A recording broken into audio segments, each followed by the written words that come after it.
Hello everyone, it's Clawing Turtle Arts here, and today I'm going to be reviewing the King Art markers. As you can see, this is the 24 pack. They are acid-free and water-based, and they come with a brush tip and a small tip. I have used the Hobby Lobby Masters Touch markers for a very long time, and those are also water-based, but I couldn't find them anywhere. So I had to switch brands, and I have never used this brand before.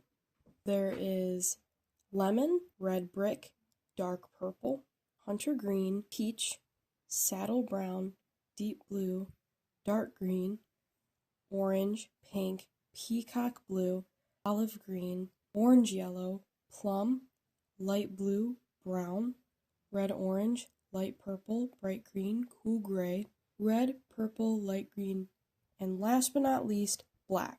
It also says on the back that these were designed in New York, but of course they were made in China. I just found it very interesting that these were designed in my home state. Look at how vibrant these are just from the packaging alone. Very well organized, all the warm colors are in the front, and then a majority of the cool colors are in the back. Also, this is some very nice packaging. I can already tell it's going to be hard to open, which is good.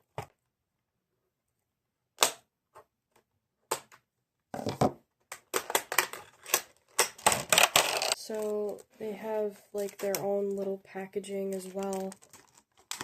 So let's look at one of the markers. There's a little barcode on each of the markers, which I find really interesting. Obviously, it has the brand and what kind of marker it is.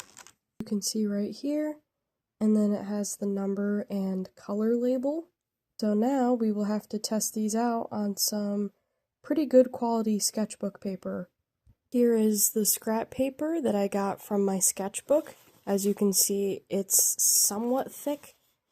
It's in this healthy medium between cardstock and paper, and I've never really had issues with any kind of marker bleeding through, and I use water-based markers all the time, and I also use Sharpies and watercolor. So now what I will do with all the markers is do a swatch test with each of them. Let's try the brush tip first.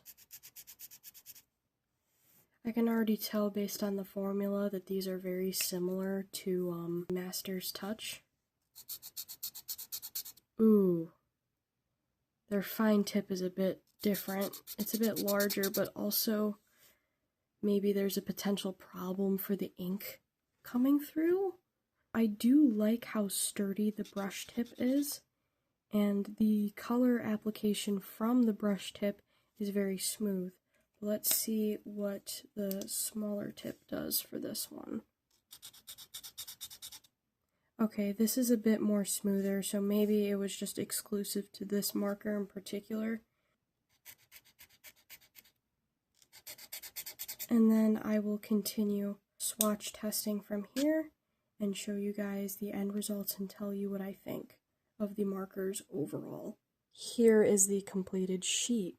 I am generally pleased with a majority of how the markers performed. 109 had some issues with the small tip, as you can see there. The rest of the colors did fine. I think they're pretty solid. Cool Gray, which is 115, kinda chalky looking in person compared to the rest. I was very impressed with 104, which is the black. It is super dark. Some of the names for the colors can be very misleading. In particular, 112, which looks more like a yellow in person, is labeled orange. But then this is labeled red-orange. And then this is labeled regular red. Well, just red, but you know, it's supposed to be just red. But that looks more like an orange red to me. And this is normal red. And this was supposed to be, I believe, barn red? Excuse me, it's supposed to be red brick.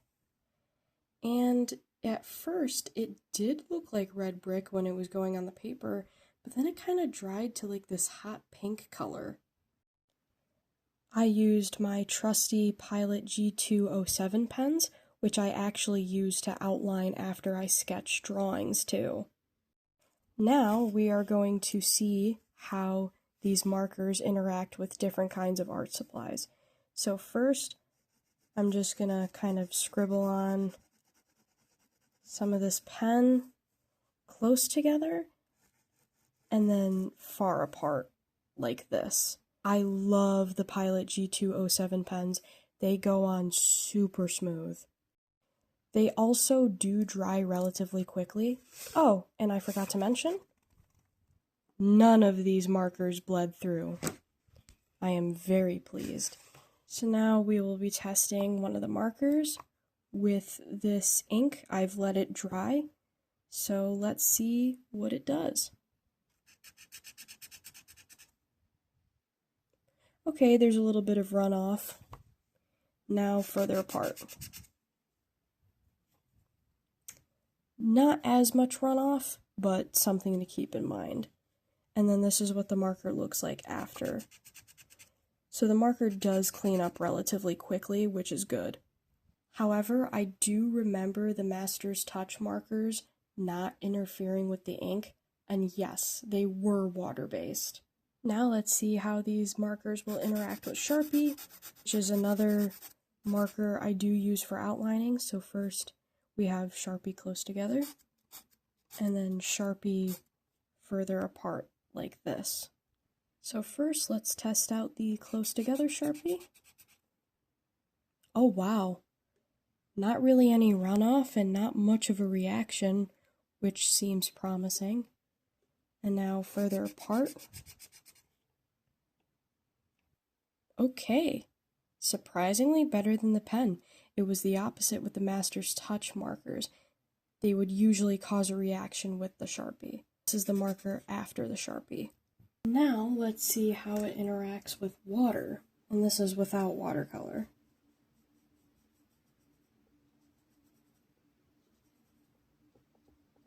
Not too bad actually. And now we are going to see how they interact with watercolor. I only use the Derwent brand.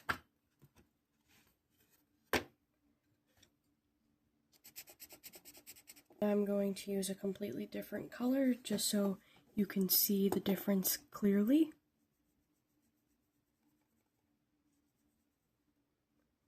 So it does slightly alter the color. Basically same reaction as with just the water.